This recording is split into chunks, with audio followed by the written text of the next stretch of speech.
Tensions between Russia and Ukraine are at their highest point since the Cold War. So it seems safe to say the toughest job in diplomacy right now goes to this man, the new U.S. ambassador to Russia. His name is John Teft. He shook hands with the Russian President Vladimir Putin in a ceremony in Moscow today. The new ambassador says he wants to strengthen, quote, people-to-people ties, unquote, between our two nations, but says there are serious differences over Ukraine. That, as President Putin said, Russia is ready to cooperate with the United States, provided there is respect for each country's interests and that the U.S. stays out of Moscow's internal affairs. In other words, everything I just said means nothing. Russia also warning of a new military assault in eastern Ukraine. Now, that one's real. Officials there recently decided to freeze budget payments to eastern rebel-held territories. Russia seized the Crimean Peninsula. In fact, I say they seized the Crimean Peninsula. That's a nice way to put it. They went in there with their people and their guns, and they took it. Moscow urged Ukrainian leaders to talk directly with separatists to end the conflict in the east, but Kiev rejected the motion, telling Moscow to stop playing games designed to legitimize the terrorists, as they call them. Leah Gabriel in our newsroom this afternoon. Leah?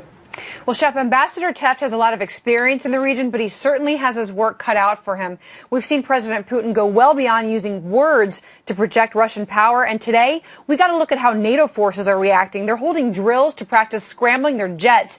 NATO pilots say Russian planes, including bombers, are provoking them into doing intercepts by not filing flight plans and not identifying themselves in international airspace. And fighting continues in eastern Ukraine despite a September 5th ceasefire agreement that was between pro-Russian rebels and Ukrainian troops. Russia's foreign minister blaming the West. With the support of the U.S. and an array of European states, an unconstitutional armed coup was carried out in Ukraine. Nationalist radicals have placed the country on the edge of breakup and forced it into civil war.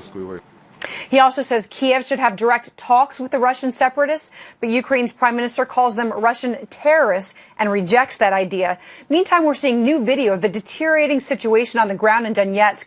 You can see the damage to apartments from shelling in this rebel-held area. Some residents say their homes are covered inside with soot. We're constantly bombed.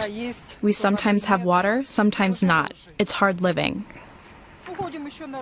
Well, meantime, President Putin has turned his attention to another global showdown, today calling for deeper ties with North Korea. This a day after holding talks with an envoy to North Korea's leader, Kim Jong-un. Shep.